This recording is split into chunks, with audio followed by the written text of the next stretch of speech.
Good afternoon, everyone. At the top of the hour, getting ready for this the launch of this webinar series. We would like to welcome everyone for joining yourselves and us. And as people are filling up the room, we had about 250 registrations. So we're expecting a large number of folks. But as we're joining and as I'm giving some introductions, would love to have everybody who has already joined just in the chat, drop your name and your organization, just so that we can capture and get a sense of who's around the table today. So just feel free to do that as we go along. At any point in time, you can share that, and then we can move forward. So while that happens, I'm not going to watch that chat. I'm going to ask my colleague Megan McBetty to take care of that. But I wanted to get us started so we can get started on time. And again, reinforce the welcome to all of you who are joining us this afternoon to talk about demographic data. Hey, Kelly, before we jump in, getting a couple notes that the chat is disabled. Okay. Let's see what's happening.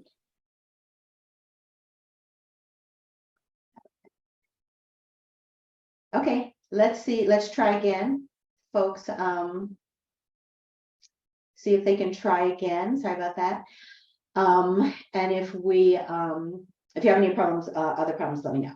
So let's get started and to talk about centering nonprofit capacity around demographic data. This is a collaboration and a culmination as of right now of almost 3 years of effort, a collaborative effort between 3 foundations in California: the James Irvine Foundation, the Weingart Foundation, the California Endowment, to really think about building capacity and strengthening capacity in the nonprofit social sector around getting demographic data and using it effectively and constructively. And I want to give some preliminary guidelines as we get started before we move into the full session. One, as you may know, this is the launch of a 5-part series to address some issues that we've surfaced related to demographic data and identity. These sessions will be happening every couple of weeks on Tuesday. They'll be approximately 50 to 60 minutes long. We'll allow for Q&A. This is a webinar, so we're going to ask you to put your questions into the chat and we will try to address them as we move along. There will be some ample time at the end to give some overall feedback on the conversation. Also, as you heard, the webinars will be recorded, and the supplemental material that we'll be sharing with folks will also be available to all registrants at the end of the full series. So just want to let you know, if you miss anything, if you can't come, we can we'll be sure to fill you in and let you know as we once we wrap up. So with that housekeeping, I want to move on to give you a little bit of background on what was the impetus behind this effort and why we're actually launching this series of webinars. The California Collaborative on Demographic Data, as I mentioned, is a collaborative of 3 foundations, the ones that I mentioned, who all do funding primarily in California, almost exclusively, although some do, I think, international a little bit. But really have shared visions and shared values, but a range of practices and approaches that they really felt that there was the opportunity, however, to think about, given their shared values and their shared vision, were there ways to streamline and align their practices, particularly as it related to engaging the nonprofits that they were funding in their communities and streamlining the process and effort that organizations took to engage them and access resources. And this is particularly true around demographic data, because we know that collecting demographic data and using it effectively can be complicated. And these foundations really felt there was an opportunity to streamline and align. But before I go any deeper, I'm actually going to let you hear from them directly themselves to talk to you a little bit about why this collaborative effort was so important. So let me turn it over to Joyce at the Weingart Foundation to get us started. Thank you, Kelly. Welcome, and thank you everyone for joining us today. I'm sure you're all very busy, so it's a treat to get to spend some time with you. And welcome to this launch of what we hope will be a very meaningful and helpful series of webinars for you. And at first, before I launch in, want to thank Kelly Brown for her partnership on this. Those of you who know her, and you'll hear a little bit more about her later, she is a longtime thought leader and strategist on all things around diversity and inclusion, particularly in the field of philanthropy, in which I've been in for quite some time. So it's been such a privilege to be working with Kelly and my colleagues over at Irvine and the Endowment, who you'll be hearing from later as well, on this very important effort. But as Kelly mentioned, our three foundations have been working collaboratively on this issue for well over a year now. You would think it would be simple, but of course it isn't. Really to come up with a shared solution on this issue of demographic data collection and reporting, something we know that many of you are asked to do by funders like us, but in many different ways and not at all consistently, as Kelly was alluding to. But as California-based funders that all have a shared commitment to racial equity and justice, we recognize that, not only do our values aligned in so many ways, but because of that, we share a lot of grantee partners. And so how can we practice what we preach in the spirit of collaboration and looking to really be most effective and efficient in the work that we do, and are using this important issue as an effort to try to advance that ourselves.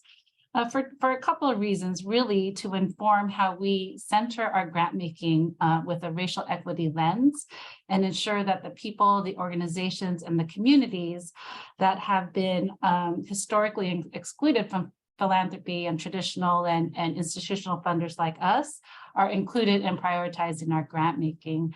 And also really to build shared accountability on that and strengthen our both individual and collective grant making approaches to that end. But I really want to emphasize that these are institutional commitments. There are three individuals, on the screen here today, and a few other individuals that have been working with us on these teams. But it really is the support of our three organizations collectively that are behind this effort and have really committed to making changes so that we can both strengthen the practices and priorities and understanding of why this is important to us and hopefully important to you as well. And really want to mention that there's a strong effort to connect this work to California statewide and national efforts to strengthen the field of data collection and the field-wide work that we hope will increase insight and reduce nonprofit burden overall.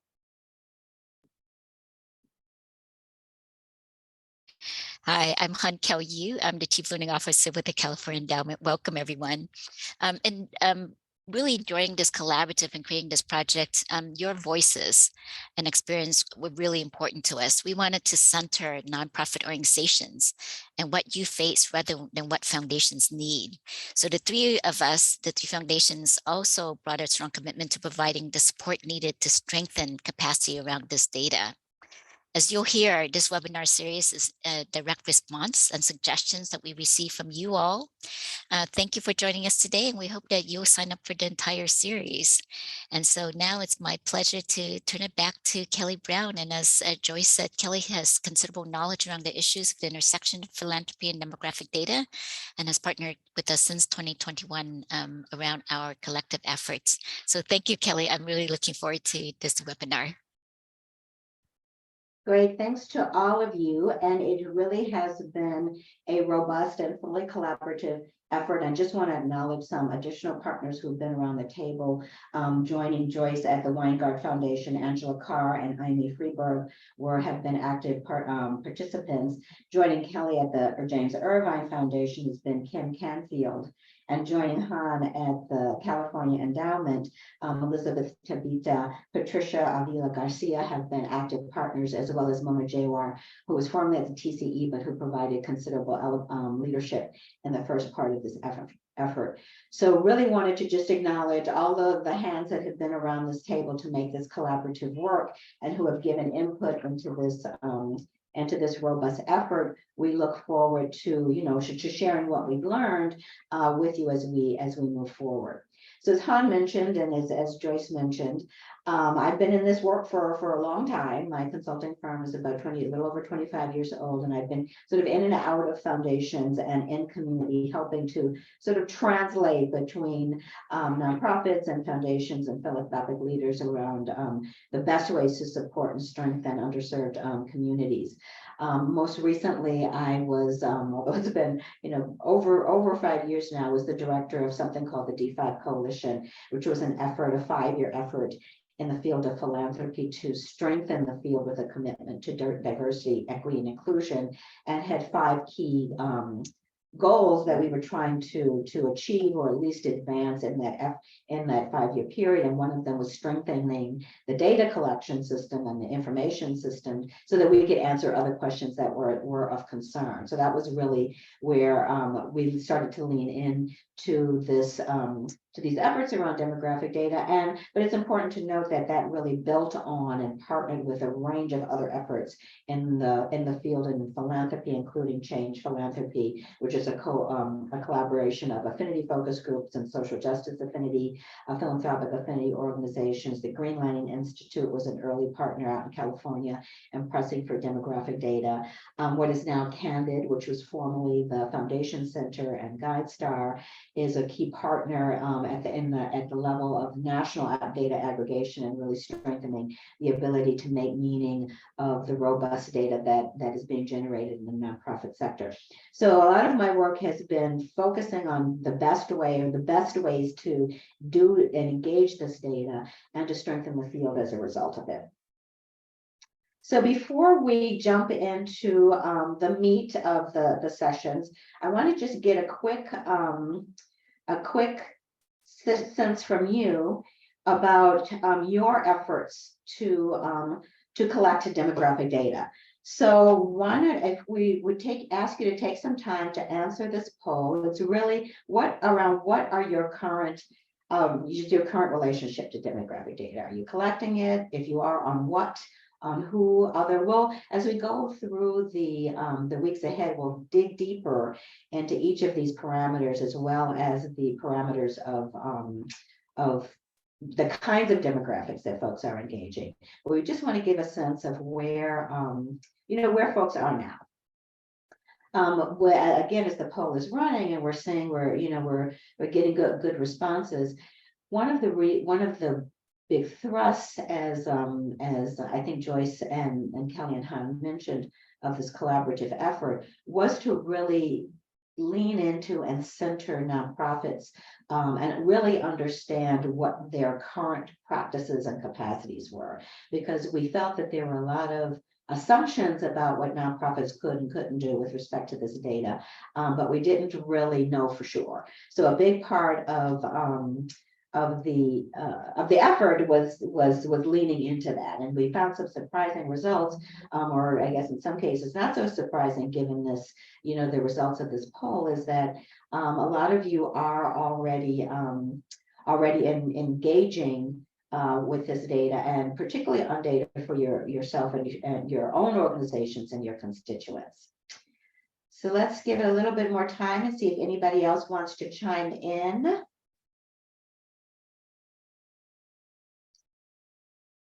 If not, we'll share results. You can see what that is. So a lot of folks, the majority of people who responded are collecting on their own staff and their constituents, and you'll see that is that's kind of the norm of what we engaged with the nonprofits that we spoke to. So why don't we get into what the substance of that engagement was? Is because that engagement really informed what we want to share with you over the next couple of weeks. In 2021, as part of the as part of the effort, we sent a survey to over 1,200 organizations and efforts that were funded by the three foundations. I think we got a good response rate. We got over 400 survey responses, and the responses were so rich. We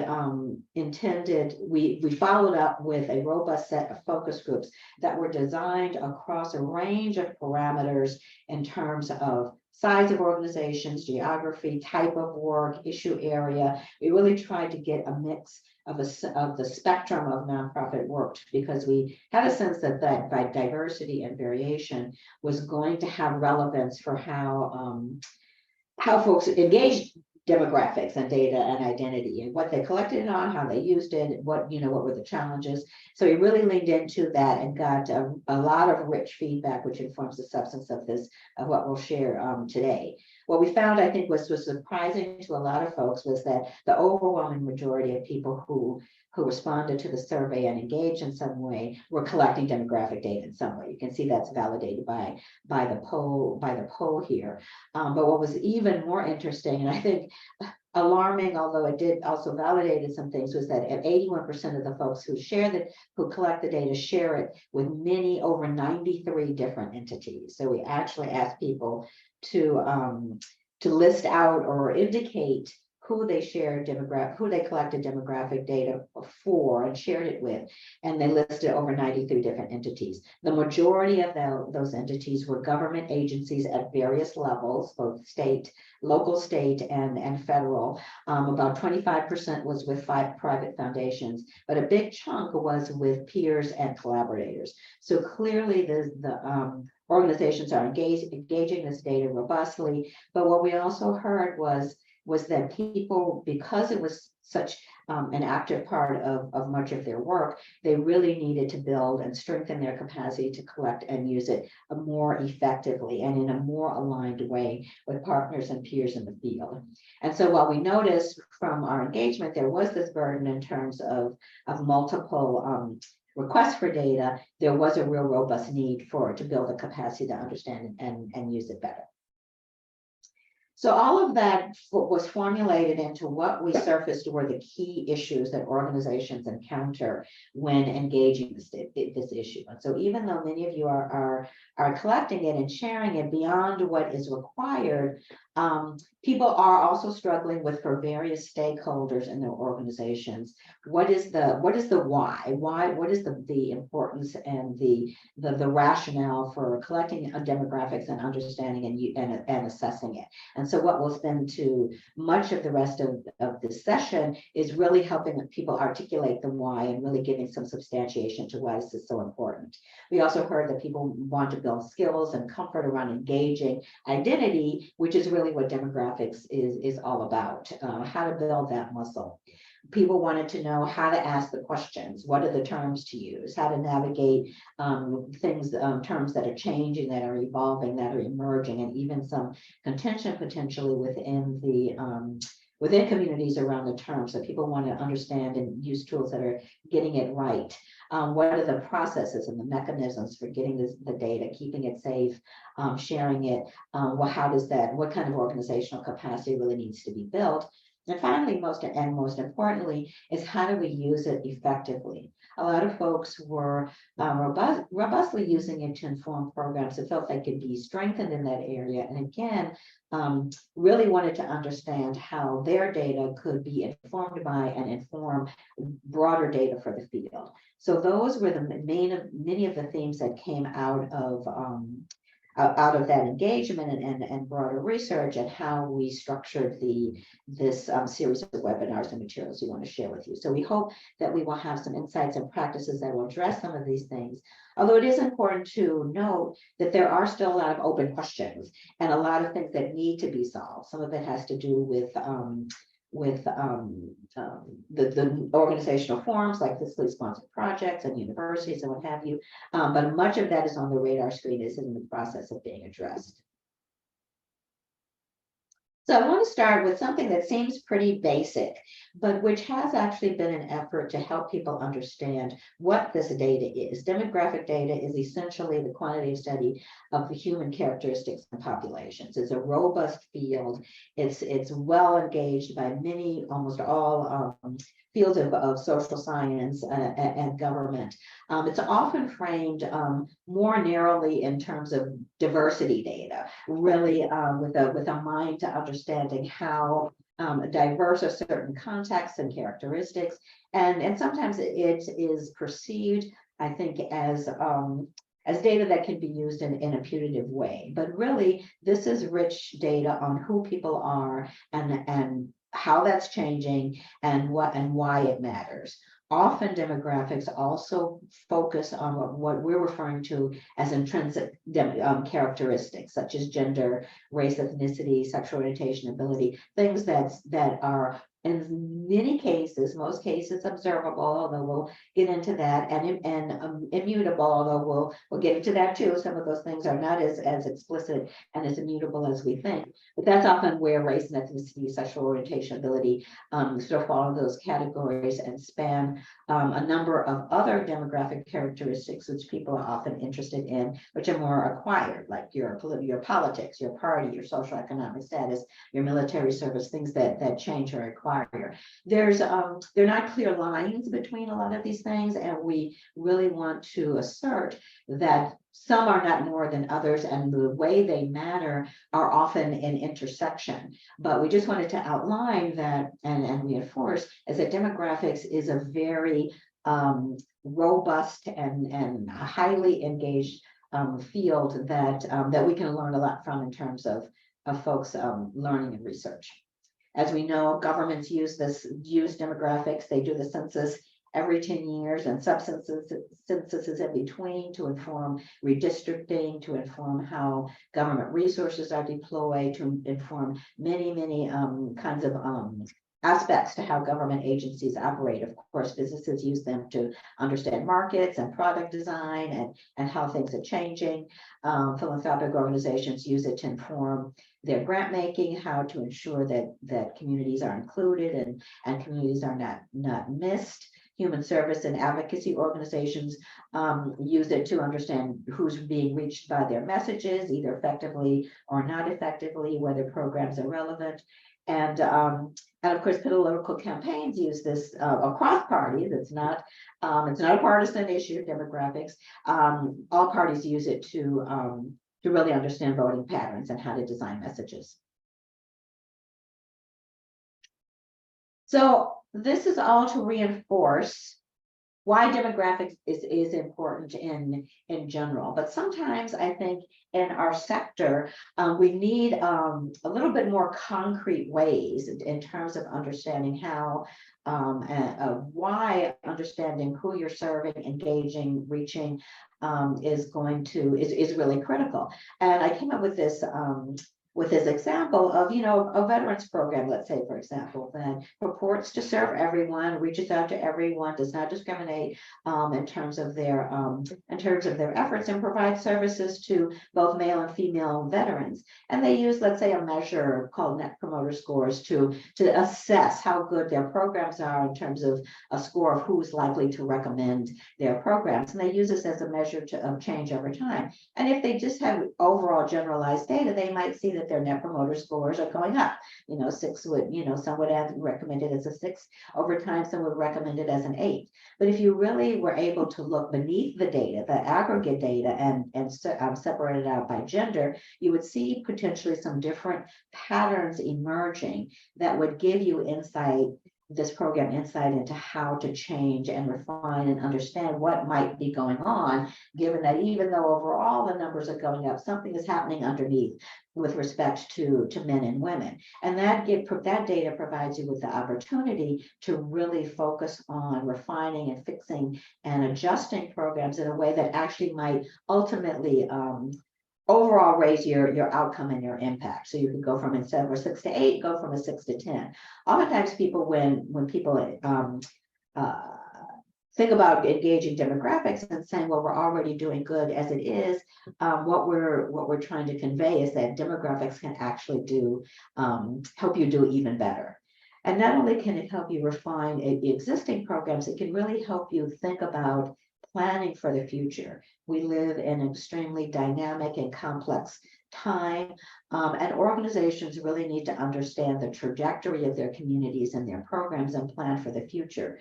Understanding demographics and having baseline data can really spot trends that are happening over time, and prepare for them and plan for them and engage more deeply. So the dynamic nature of identity and communities can really be captured with robust demographic data. So I want to just pause here for a minute and ask you all to consider in your own work, given that many of you are already engaging this data, how do you know you're making a difference if you don't know who you're impacting? And so many of you are collecting it on constituents, but we really want you to lean into that question. Really think about how this data can help you inform your programs and messaging and strategies, and really think about how could you use this data to be much more intentional about how you're thinking about your programming and how you're reaching various communities, and how you're ensuring that you're not reinforcing what may be existing disparities. And ultimately, knowing demographics is essential for impact, because it's about knowing who people are and how they want to be seen and what they need. But in these times, that information and that engagement can be charged.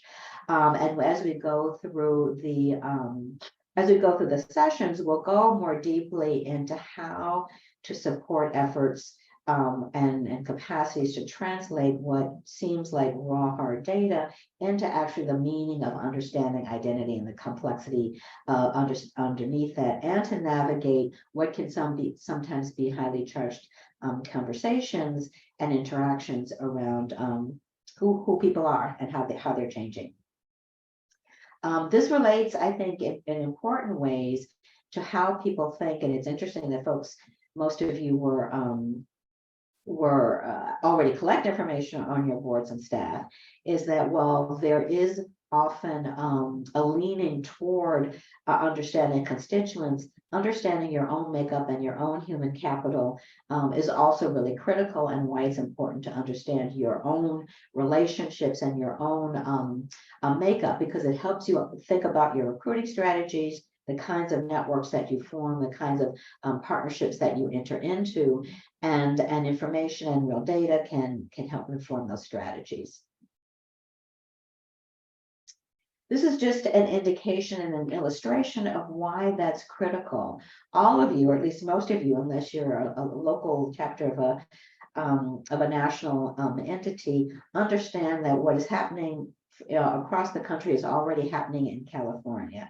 The left chart shows how the demographics of the state is rapidly changing and has been for years.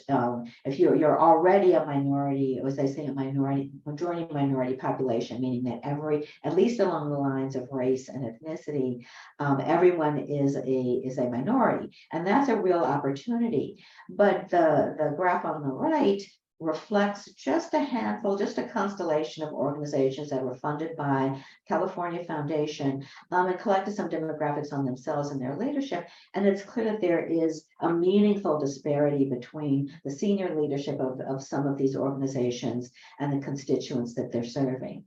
Now, this is data that can prompt questions and engagement, because there could be many reasons for why this is the case and how this might change, or what strategies might be called for here. But this is the kind of thing that data can help organizations engage and think about as their populations and constituencies change.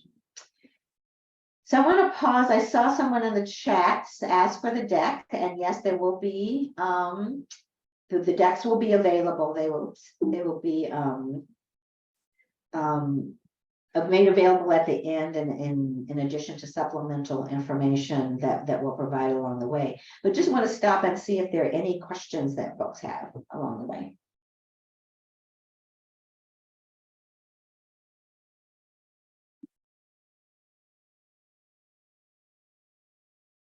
Not saying any? We're not seeing any, and I'll keep watching. So if there are questions, just put them in the chat or in the Q&A.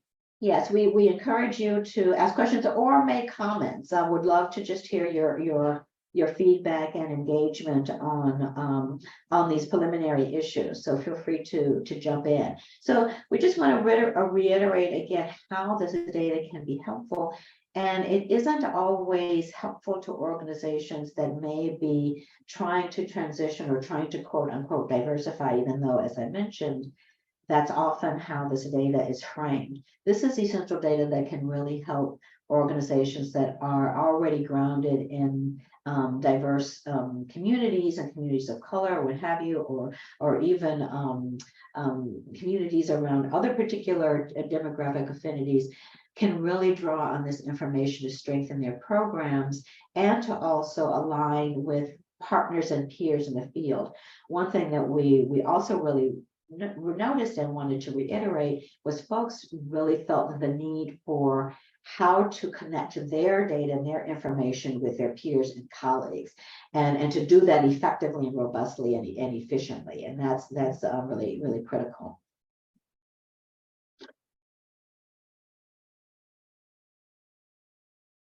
So I see a question here, Megan. I just pulled it down. I'm just gonna answer it.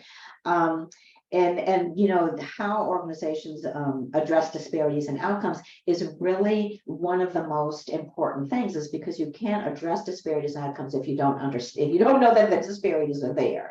And that's why the data is so important. This is the kind of data that can actually prompt conversations around changes to interventions and changes in whether they're interventions that organizations themselves can implement, or whether they're interventions that are larger and structural that they may have to engage partners and policy folks around to address the kinds of disparities that they might find as a result of this data.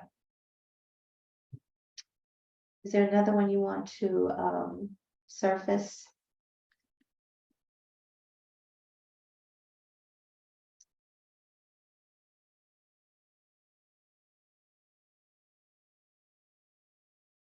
So Han, can you jump on and maybe just speak your question?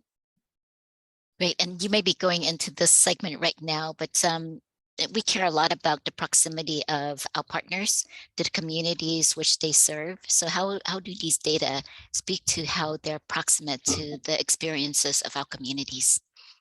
Absolutely, that's really important. And I think that was actually kind of the what we're trying to get at with this sort of comparison, is how are people who are, you know, directly impacted by some of the interventions of nonprofits really in roles that are designing what those interventions should be. What is, as you put it, the proximity of folks and organizations to the work that's happening on the ground, because we know that is important for informing and giving insight into how to design interventions. Again, while folks might say, you know, you don't have to be a Black person to serve Black people. Absolutely not. But it is really important to have that, as you call it, that proximity and that sense of knowing what is going on within communities. And that is how data can inform, for example, in the example, one of the anecdotes, some data was accumulated that found that most of the organizations that were getting resources were located in a zip code, a downtown zip code, that was not based in the communities that their constituents were largely worked in. So either constituents had to come to them, and or it was unclear whether folks were going out into the field and really had a grounding there. So that is that's how this data can really inform how do you design your outreach strategies, as well as your recruitment and engage in leadership examples. Kelly, we have a really interesting question and comment in the Q&A from Brandon Gordon. Yes, and it makes it hard for leadership to use it to improve hiring and retention practices, for example. Without this data is what I'm assuming you're saying. Absolutely. If you don't have information to understand how to reach people, how to network with people who might be able to effectively engage the communities that you're working in, it's very difficult to do without this data. Yeah, and the question preceding that is how to get organizations comfortable with talking about racial disparities and noting that it's very easy for people to say they aren't affected by them. Right, the data well as we move through that, I think that is what we will engage people around, is how to make meaning of this data. In other words, how to not just get data for data's sake, but to really understand what is changing, what isn't changing, and how do we analyze the cost and adjust our strategies and practices in accordance. So for example, in the example I gave around the net promoter scores, it felt like things were getting better generally. Whatever services and programs are being offered were generally in aggregate data improving. But when you disaggregate the data, it helps you understand where are there disparities in outcomes, and how can we make adjustments in our programs to address them. And sometimes that's straightforward and easy, and sometimes it's a little bit harder, because sometimes that does require challenging assumptions. Sometimes that does require changing longstanding practices. Sometimes that does require bringing in perspectives and voices that are proximate to your point, Han, to where you may be seeing changes in disparity. And so we will engage as we move along how to build competencies and comfort around that. So I just want to move on and sort of reinforce that what we're trying to engage here is to remind folks is that this kind of data, demographic data or information on who people are and how they engage the world and how they engage your interventions, are critical for every kind of organization. If you're doing something that involves people, you can be strengthened and informed by demographics, whether that's a direct service, whether it's you're working in a general certain geographic area, because we know neighborhoods, communities change, they're in constant shifting and fluxing, and sometimes it's not always obvious by just walking through a neighborhood. Sometimes people think, well, we're an advocacy organization, we message to everyone, we are policy, we work on things that affect everyone. You still really need information about who that everyone is in order to design strategies and messages that are effective. Research is the same way. Research is designed to support and help all individuals, but it's still really important to understand what is beneath the everyone, so that the research is designed in ways that really provides equitable and appropriate impact, and not just the same thing for everyone. I also want to add, as we start to think about moving into the next few sessions, is that one of the reasons why I think this conversation around demographics and demographic data, especially in the social sector, which I would argue lags a bit from other sectors like government and private sector in understanding the importance of this data to impact. But I think we are increasingly realizing that we live in an ever expanding and critical data environment. We live in an environment, and this has changed, I think, even in the 10, 12 years since I've been digging into demographics in the sector. It has changed into an environment where people expect to have data, where people are relying on data, where people are making billions of dollars on data, and in really using it to inform almost every single aspect of life, for better or for worse, I would say. But I think folks are really beginning to appreciate why it's so critical to have good data competencies and practices, and our hands around what this means, to understand what's appropriate, what's not appropriate, but also to understand what is the meaning of data and how do we use it effectively to strengthen our programs, and to begin to challenge, I think, some of the assumptions that it's not necessary, it's not needed, because I think the world that we're living in is really indicating that it is quite central. And so what we're hoping is that part of this series and this engagement will help people get comfortable around data that can sometimes be charged and sometimes be politicized, to really get comfortable with operating with it and around it and on its behalf in a way that is normalized within their organizations. So we want folks to think about your own approach to collecting this data. If you're already collecting it, is your sense that everyone in your organization understands it, everyone on your board, staff, and constituents? Is there some alignment? Is there work to do to build alignment around understanding the importance?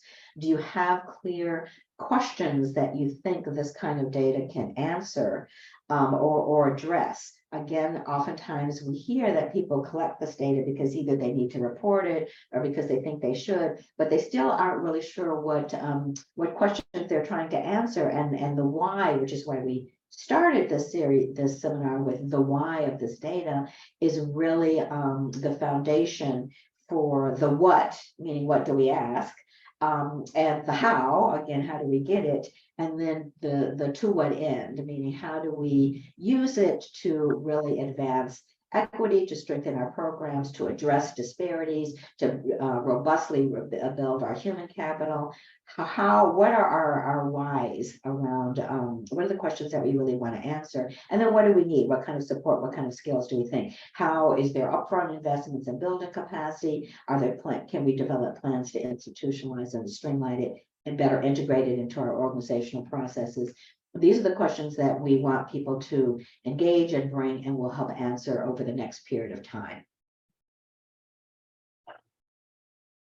So any questions before we move to helping folks with the challenges? Not yet. Okay, well, let's lean into them, and then we'll summarize with what we plan to do over the next few weeks.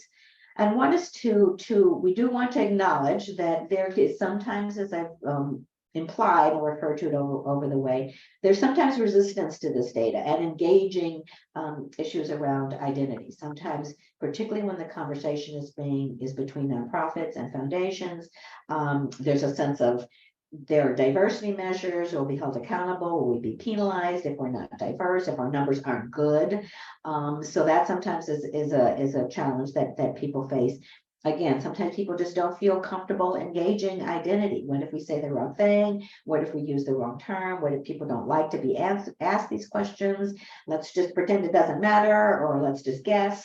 So we really need to overcome those barriers and lean into giving people some capacity to address this. A lot of folks don't feel like they have the tools or the expertise. They think they need special systems or software. So we want to provide folks with some strategies for addressing that. Sometimes people often assume, or leadership already assumes, that they know who they serve, and yet we found from, again, our anecdotes and the changing nature of communities, you don't always know who you're serving. Sometimes, even if it's not obvious that they're changing, it's helpful to really engage and to understand and not assume that you know. Some people think it's inappropriate to engage these questions, illegal, racist. They put up lots of real scary resistance to these questions, even though they're answered every year for the census and on many forms. But there are actually some meaningful concerns around what is appropriate, how to ask, what, issues around privacy, what are the legal issues around employment and using it in those capacities. So we'll try and address that. And sometimes people think that these issues just don't matter or shouldn't matter. And I think we've shared a number of instances and examples about why it absolutely matters and why it doesn't always matter in the same way. It doesn't matter for every single thing. It matters in complicated interactions with others. But we do want to be able to build your capacity to address some of these concerns. And these are just some that we've heard about over the years. There could be many more. And again, we encourage you to bring your points of resistance, so we can help you solve that. And Kelly, we have a great question You mentioned that looking at the data differently is aimed at challenging assumptions and building insight. What is the role of community engagement to provide qualitative data or context? It's very, very rich. And I think as we move forward into subsequent sessions, what we'll be trying to do is to get you beyond the numbers, beyond the percentages, beyond the thresholds, to making meaning about what you find. And this will be a process of, in some cases, starting with a certain kind of data, and what you'll find is that it's actually not answering the questions that you really want to address. And that's when engaging community around what are the key questions, who should we be asking about, what are even the demographic parameters that are meaningful. You could be asking about race, ethnicity, and gender identity, and community could feel like, well, actually there are really other questions and variables that are important. And so the data is really a start or a part of a larger conversation, because at the end the data should really still be about to what end, and what are we trying to change and strengthen. And that all, particularly when it relates to identity and who people are, that always has to involve engagement with the people that you're talking about. So it's it can be an entree, but it should, I think it should evolve into a partnership.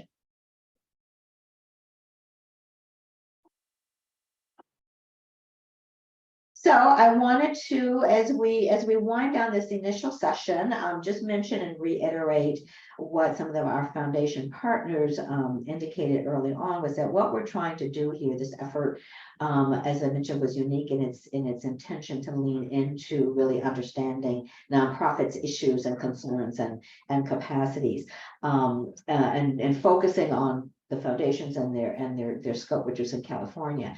But we do live in a context where a number of folks, for a number of reasons in the philanthropic space, are really starting to engage demographics more robustly. And this is good on the one hand, in that it's potentially creating more insight into where resources are going and how they're impacting, but it's also increasing the burdens in the systems. And so we're very focused and committed to making sure that what we learn and what we do is connected with other more field-wide efforts, whether that's statewide or even nationally. I mentioned Candid, which is a international actually data aggregating partner, which is really building its capacity to robustly provide data resources and repository for the social sector in general. Peak, which is an affinity association of grants managers and foundations, have several efforts, and there are many others that are emerging. And so our real commitment through this effort, not only the collaborative effort, but also our engagement and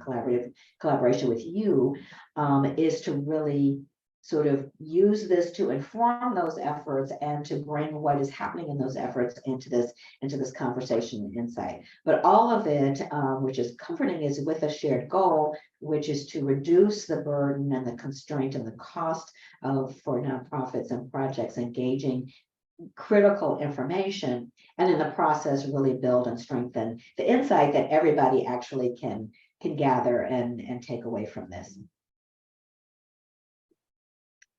So just as we start to wind down, want to just give some outlines over the next few weeks.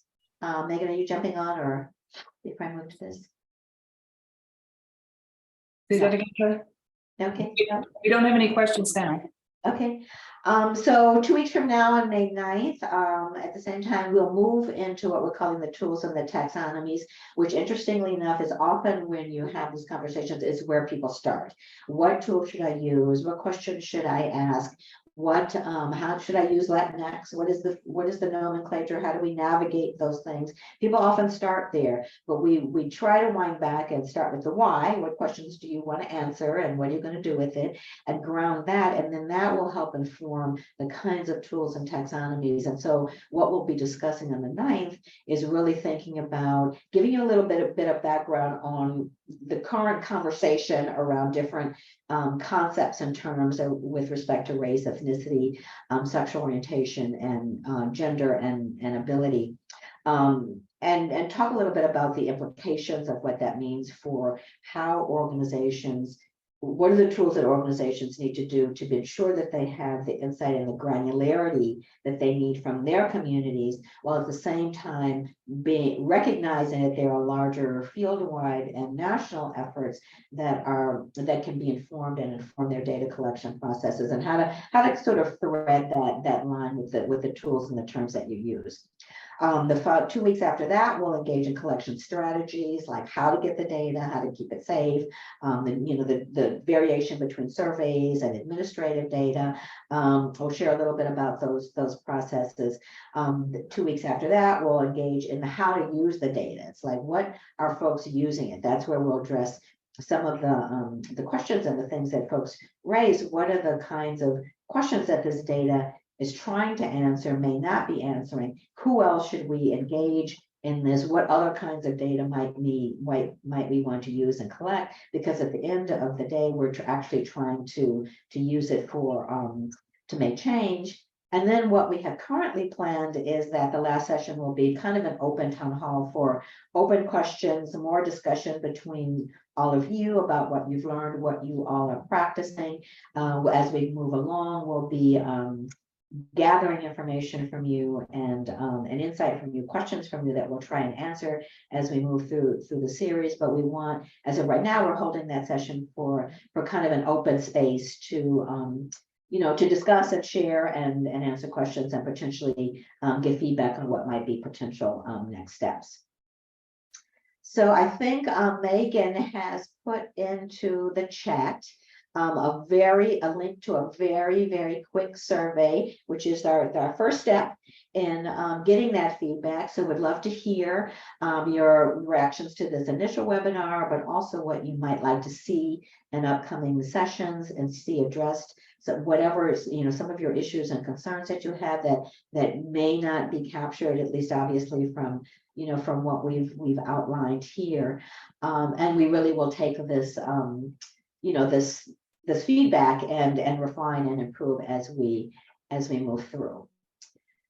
So I'm going to stop there and see if there are any final questions from folks, thoughts, comments.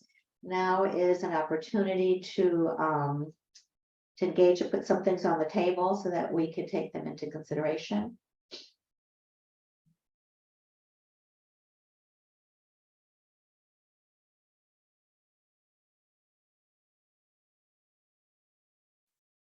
Don't be shy.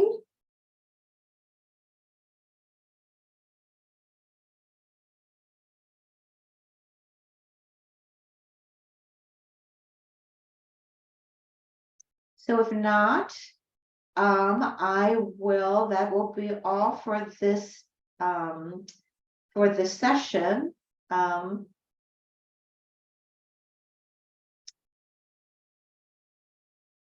And we will we'll look for the feedback that you have in the survey.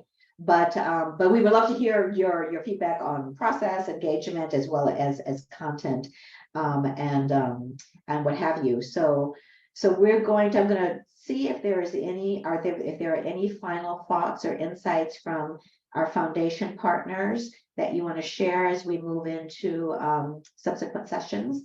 Now is your time.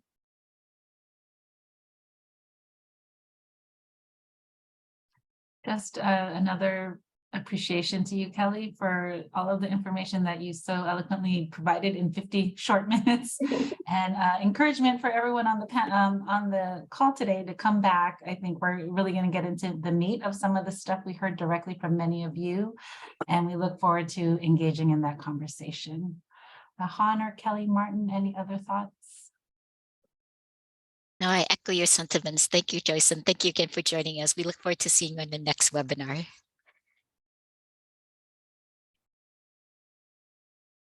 Great. Well, we'll leave it open for a few more minutes just in case anybody wants to drop anything We appreciate all the gratitude, but do take the survey and let us know. We really want to try and make this as helpful and as useful as possible in 5 short 50-minute sessions. There's a lot to cover, but we've learned a lot. You know a lot, and we really look forward to this being a robust and collaborative engagement.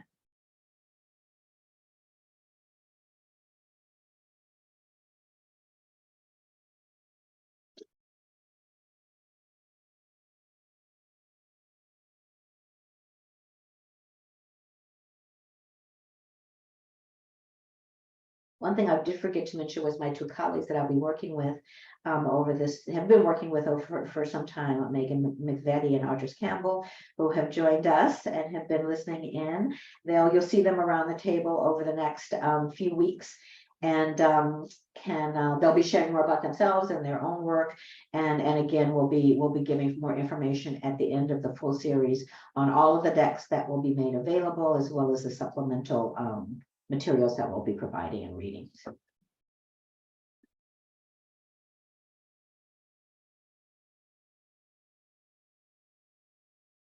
Great. So on that note, I think I will close it. Does that sound good, folks? Thanks, Kelly.